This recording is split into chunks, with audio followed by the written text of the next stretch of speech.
Okay, now let's look at another example for another type of non-Newtonian pipe flow. This time we're looking at bingham plastic pipe flow. So bingham plastic, as we talked about in a lecture video, can be used to describe chocolate, for example, for fluid behavior or slurry in wastewater processing. So bingham plastic, difference between bingham plastic material and the Newtonian material is there is a yield stress, sigma 0. Only when stress or shear stress is higher than the yield stress, then the material will behave like a Newtonian liquid, right? You will have a shear flow. When your stress is below the yield stress, then the material behave like a piece of solid. They will move together as a whole. So the entire body will move at the same pace.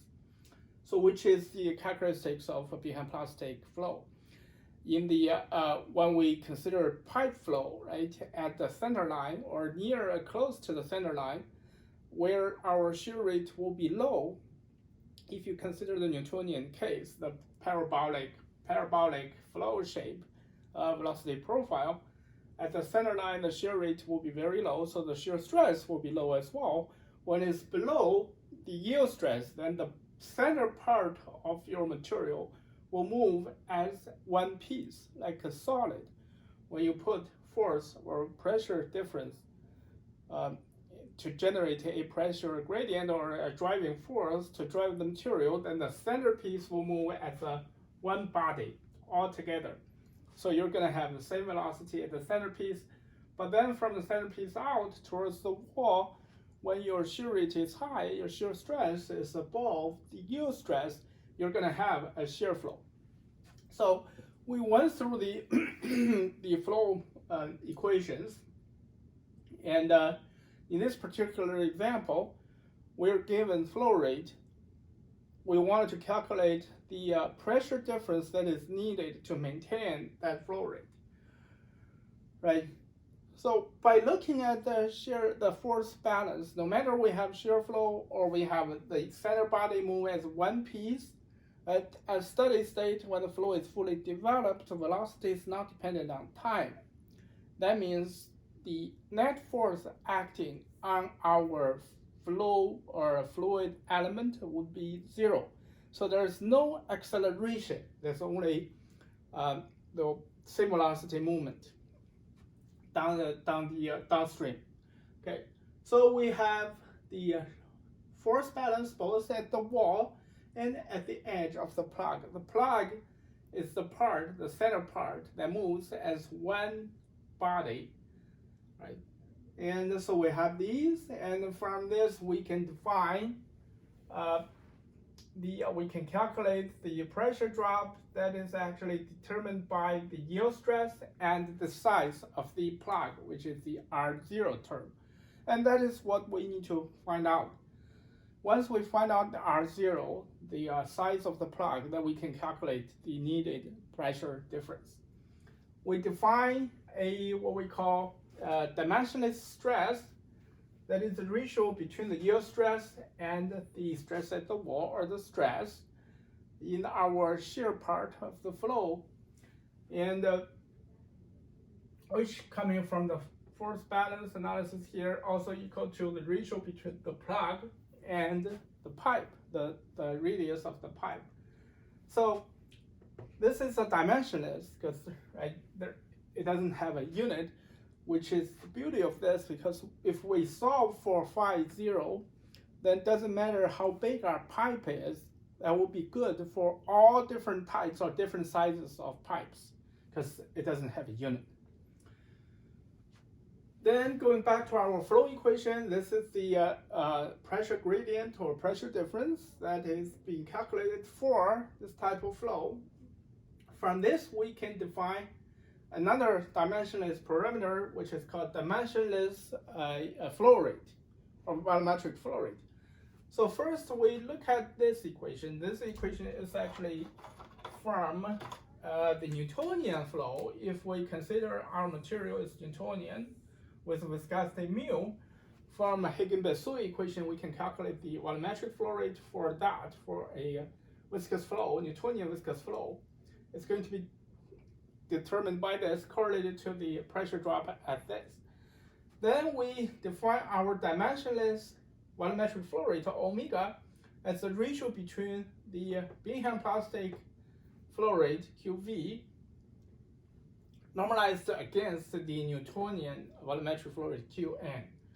And so we substitute our equations in, and this is how that we can calculate. This is QV, the volumetric flow rate for our bingham plastic flow. We can define omega over phi 0, and that is this expression. Then basically we substitute this into our pressure drop equation here, and rearrange terms a little bit. And here is what we end up with. That will correlate the volumetric flow rate omega to the dimensionless stress phi 0. So if we solve this equation, or more details that you can see from the handouts notes and also from the purple notes that I posted online.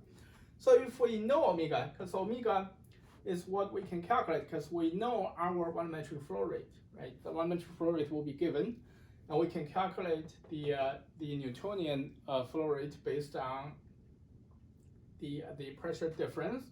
Right? So if we know our omega, then we can solve this equation for phi 0. But the matter of fact is, we don't really know omega because we don't know this. We wanted to find out what delta P over L is. So for now, we can't directly solve this equation. What we can do is, for different situations, the correlation between phi 0 and omega divided by phi 0 has been plotted into graphs for different geometry, basically. So this has been plotted not just for tube, for pipe flow, but also for flow in an annulus, right, with the inner radius and outer radius. It's a different ratio. And we have that graph in our lecture notes and in your handout. And then, so once we calculate our omega over phi 0, which is this, and for omega over phi 0, we actually have everything we need to know, right? We have our volumetric flow rate QV, we have the radius of the pipe, we have the yield stress sigma 0, so we can find this.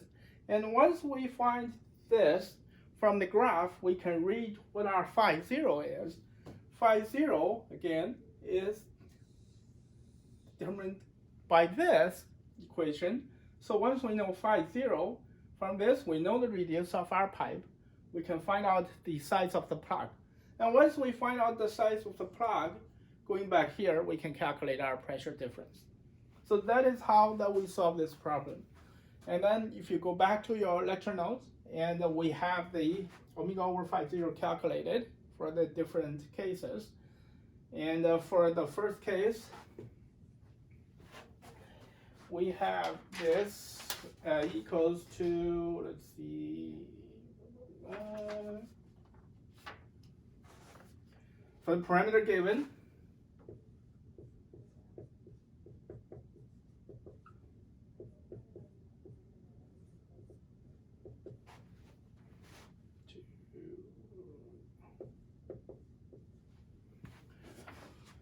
for the first case that we wanted to maintain a flow rate of 0.03 cubic meter per minute, and we can calculate our phi 0 equals to 0.06. And then we go back here, that tells us the size of the plug, and from which we can calculate our pressure drop.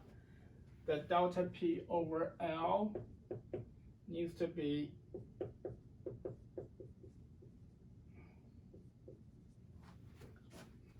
116.7 kilopascal per meter.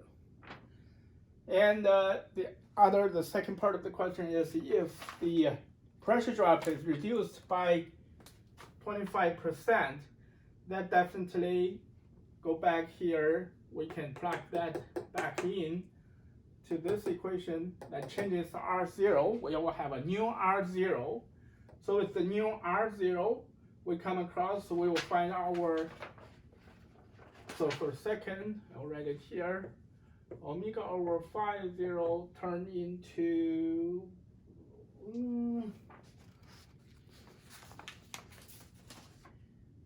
12, because our R0 or our phi 0 with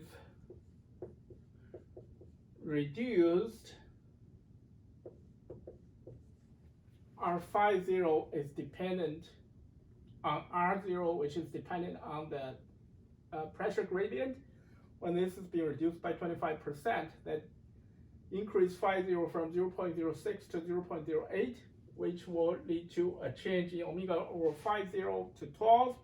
And from that, we can calculate our omega. And from omega, then we can calculate our new QV. And you'll find that the new QV equals to 0.02 cubic meter per minute.